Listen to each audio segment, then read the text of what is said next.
نحمده ونصلي على رسوله الكريم اما بعد اللهم انفعني بما علمتني وعلمني ما ينفعني وزدني علما. محترم بھائیوں، ایک مفید حدیث آپ کو سنانا اور سکھانا چاہتا ہوں میں.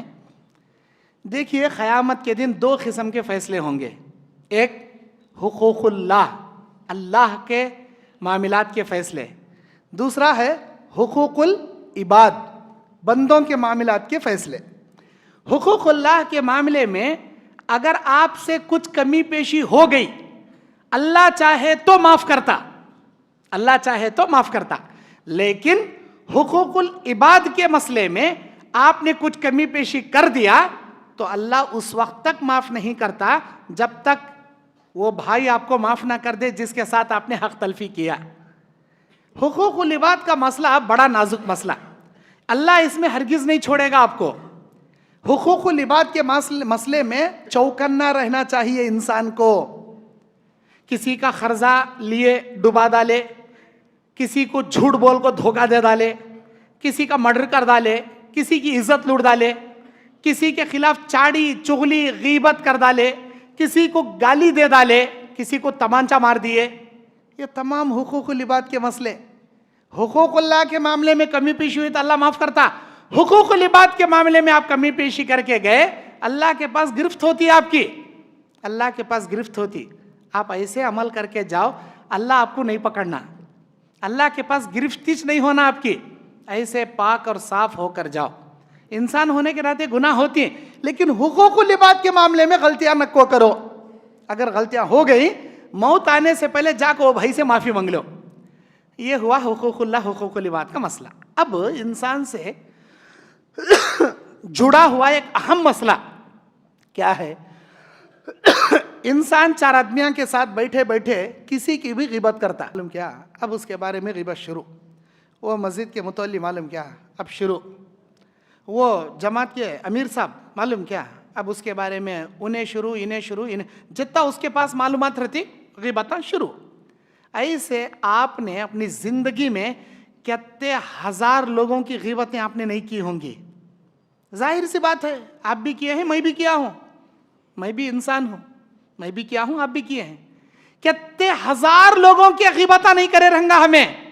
اچھا نہیں مولوی صاحب، میں کس کی بھی غیبت نہیں کریا، میں بڑا دودھ سے دھلا ہوا بہت اچھا آدمی میں. اچھا غیبتاں سنے تو رہیں گے نا، آپ سنے تو رہیں گے نا. غیبت کرنے والے کو کتنا گناہ کی، غیبت سننے والے کو بھی اتنا گناہ. کئی کہ تو تمہیں سن رہی گا تو نہ انہیں بول رہا، تمہیں اٹھ کو چلے جاؤ گے، دیوالنگ بولتا پترنگ بولتا نہیں بولتا. غیبت سننا بھی ہوتا بنا. اچھا، باتوں میں آپ کسی کو گالی بھی دیے ہوں گا، جانور کا نام لیے ہوں گا، یا کو سے بھی بری گالی دیے ہوں گا. کتنے ہزار لوگوں کو گالی دیا رہنگا، کتنے 100 لوگوں کو گالی دیا رہنگا. اچھا، اب میں آپ سے کہوں تمہاری موت آنے سے پہلے کتنے ہزار لوگوں کی غیبت کری، جاک معافی مانگ لو. کتنے ہزاروں 100 لوگوں کو تمہیں گالیاں دی، جاک معافی مانگ لو. تمہیں بولیں گے مولانا ہمیں ہوش سنبھالے جب سے بڈھے ہوئے تک وہ کسے گالیاں دی وہ یادش نہیں، معلومش نہیں ہم نا. کس کی غیبت کری، کس کے غیبتیں سنی معلومش نہیں ہم نہ ہمیں گن سکتی، نہ ہم نہ یاد ہے. انہیں سامنے آیا تو بھی معلوم نہیں اس کی غیبت کرے کہ نہیں کرے کہ ہم نہ معلومش نہیں. تو کیوں مسئلہ کیوں؟ اللہ کے پاس پکڑتا اللہ. قیامت کے دن جنت میں آپ کو بھیجنے سے پہلے بعض لوگ آپ کا دامن پکڑتی، بولتی یا اللہ مجھے گالی دیا تھا، انہیں میری گالی کا بدلہ دلا. یا اللہ انہیں میری چاڑی چغلی غیبت کر کو میری عزت اچھالا تھا، میری عزت کا بدلہ دلا. لوگان جب آپ کو پکڑ لیں گے تو کیا کریں گے؟ آپ لوگ کیا کریں گے؟ اس کا حل کیسا؟ اس مسئلے کا حل کیسا؟ میں ایک ایسا مومن ہوں، حقوق اللہ کے معاملے میرے سے کمی پیشی ہو رہی، لیکن میں حقوق العباد کے مسئلے میں اللہ کے دربار میں پھنسنا نہیں چاہتا. میں احتیاط برتوں کہ میں کسی بھی انسان کو تکلیف نہ پہنچاؤں، کسی کی غیبت نہ کروں، کسی کی چاڑی نہ کروں. لیکن انجانے میں ہو گئی، تمہیں کریں گی، سامنے والا کرے گی، تمہیں سنیں گی، تمہیں کسے برا بھلا بولیں گی، کسے گالی دیں گی. ایک نہیں، 2 نہیں، 10 نہیں، 15 نہیں، 100 نہیں، 200 نہیں، ہزاروں لوگوں کی آپ نے غیبتیں کی ہیں, ہزاروں لوگوں کو آپ نے گالی دیا.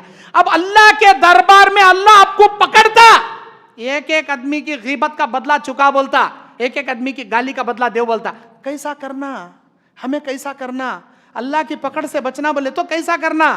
اس کے لیے ہمارا اللہ غفور الرحیم ارحم الراحمین اپنے بندوں کو قیامت کے دن گناہوں سے پاک کر کے, ان کو بخش کے, رحم کر کے, ان کو معاف کر کے, جہنم سے چھڑا کے جنت میں داخل کرنے والا ہمارا غفور الرحیم اللہ تعالیٰ. اسے معلوم میرے بندے اتنے لوگوں کی غیبت کرے رہتی, اتنے لوگوں کو برا بھلا بولے رہتی, اگر اسے ہدایت ملی تو, اس کے دل میں اللہ کا ڈر آ گیا تو انہیں چاہ کو بھی اتنے آدمیاں کا معافی نہیں مانگ سکتا. اسے یاد ہی نہیں کس کی غیبت کرے, کس کے گالیاں دیا. تو انہیں اس مسئلے سے نکلنے کے لیے اسلام میں ہمارے نبی کے زبان سے ایک دعا اللہ سکھایا. اگر یہ دعا آپ پڑھ لیے تو جتنے لوگوں کی آپ غیبتاں کر ڈالیں, جتنے لوگوں کے چاڑیاں کر ڈالیں, جتنے لوگوں کو برا بھلا گالیاں دے ڈالی, اللہ تعالیٰ آپ کی ان تمام غلطیوں کو معاف کر کے کسی غیبت کے بارے میں, چاڑی کے بارے میں, چغلی کے بارے میں, گالی کے بارے میں, حقوق العباد کے مسئلے میں اللہ آپ کو نہیں پکڑتا. اس کا مطلب غلط نہیں نکالنا. مولانا اچھا فارمولا سکھا ڈالیں, جم کو غیبت کر لیں گے دعا پڑھ لیں گے, جم کو گالیاں دیں گے دعا پڑھ لیں گے. کبھی بھی نیت میں خطرہ آیا تو اللہ جہنم کے پھترا ڈال کو تم نہ اندر ڈھکلتا سو. کبھی بھی بری نیت رکھو, کوسا بھی کام نہیں کرنا. اللہ کی مہربانی ہے, اللہ کا رحم و کرم یہ, ہمیں جانے انجانے میں کتنے آدمیاں کی برائیاں کریں کی, اللہ ہم نے ایک بہترین فارمولا سکھایا. وہ اس فارمولے پر عمل کرے, انشاءاللہ قیامت کے دن اللہ ہم نے غیبت, چاڑی, چغلی, برائی, گالی کے بارے میں نہیں پکڑتا. یہ کب جانے انجانے میں ہوئے رہتے نا, اللہ اسے معاف کرتا. ہونا کہ تو گالیاں دے رہی, ہونا کہ تو غیبت کر رہی, ہونا کہ تو عزت اچھال رہی, اللہ ہماری بھی عزت نیلام کر ڈالتا. اگر ہمیں کسی بھی گالی دیے ہمارے نام عمل میں فرشتہ گناہ لکھ ڈالتا. اب آئیے وہ کون سی دعا ہے, بخاری کی حدیث ہے, وہ صحیح بخاری کی حدیث ہے. اللہ کے نبی وہ دعا ہم نہ سکھائے. وہ دعا کیا ہے؟ اللہم فأیما مؤمن سببتہ فاجعل لہ ذالک قربۃ الیک یوم القیامہ. اے اللہ, جس کو میں نے دنیا میں برا بھلا کہا ہے, جس کی میں نے غیبت کی ہے, گالی دیا ہے, فأیما مؤمن سببتہ فاجعل لہ ذالک قربۃ الیک یوم القیامہ. میرے اللہ, قیامت کے دن اتنے لوگوں کو تم معاف کر کو اپنی رحمت سے قریب کر لے. اللہ میں ان کے لیے دعا کروں, اللہ میں کس کی غیبت کری ہوں, کس سے برا بھلا بولی ہوں, کسے گالیاں دی ہوں, اللہ ان کو معاف کر کو تیری رحمت کے قریب کر لے قیامت کے دن. اگر آپ ان کے حق میں دعا کریں گے, آپ کے غیبت کے کفارے کے لیے یہ دعا کافی ہے, آپ کے گناہوں کے کفارے کے لیے یہ دعا کافی ہے. پڑھو آپ لوگ, اللہم فأیما مؤمن سببتہ فاجعل لہ ذالک قربۃ الیک یوم القیامہ.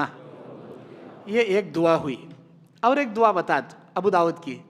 آپ جب بھی دعا کرو, کچھ بھی دعا کرو, اگر اپنی دعاؤں میں یہ دعا پڑھ لیے تو اس دعا کو اسم اعظم کی دعا بولتی. حدیث میں اسم اعظم کی دعا, اسم اعظم اللہ کا نام, اللہ جو نام ہے اسے اسم اعظم بولتی.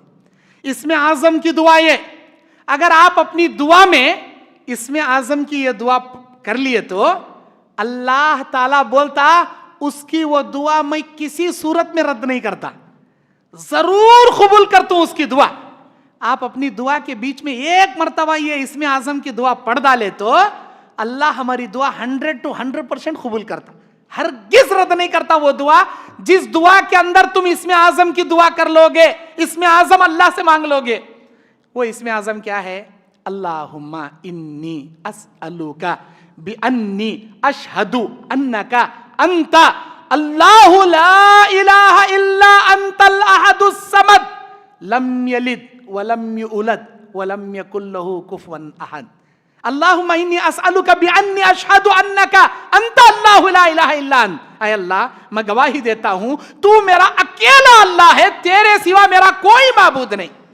انت اللہ لا الہ الا انت الاحد الصمد, تو اکیلا ہے, تو بے نیاز ہے. لم یلد ولم یولد, نہ تجھے اولاد ہے نہ تیرے کوئی ماں باپ. ولم یکن لہ کفوا احد, نہ تیری برابری کرنے والی کوئی ذات. یہ اسم اعظم کی دعا ہے. انشاءاللہ کل جب آپ میرے درس میں آئیں گے, کل عصر میں یا کل عشاء کی تفسیر میں, یہ دونوں دعائیں میں زیرکس کرا کے آپ لوگوں کو بانٹنے لگاؤں گا, عربی میں بھی انگلش میں بھی. آپ اسے پڑھیں, اپنے پاس رکھیں, ایک مرتبہ پڑھ لیں. اللہم انی اسألک بانی اشہد انک انت اللہ لا الہ الا انت احد الصمد لم یلد ولم یولد ولم یکن لہ کفوا احد. ماشاء اللہ. اللہ تعالیٰ سے دعا ہے جتنے بھی جانے انجانے میں ہم نے غیبتیں کی ہیں, برا بھلا کہا ہے, اللہ قیامت کے دن اس گناہ سے ہم کو بری کرتے ہوئے ہمارے گناہوں کا اللہ کفارہ بنا دے, اور ہماری ہر دعائیں, جائز دعائیں, نیک دعائیں اللہ ہماری قبول فرمائے. آمین. ومن احسن قولا ممن دعا الى الله وعمل صالحا وقال انني من المسلمين.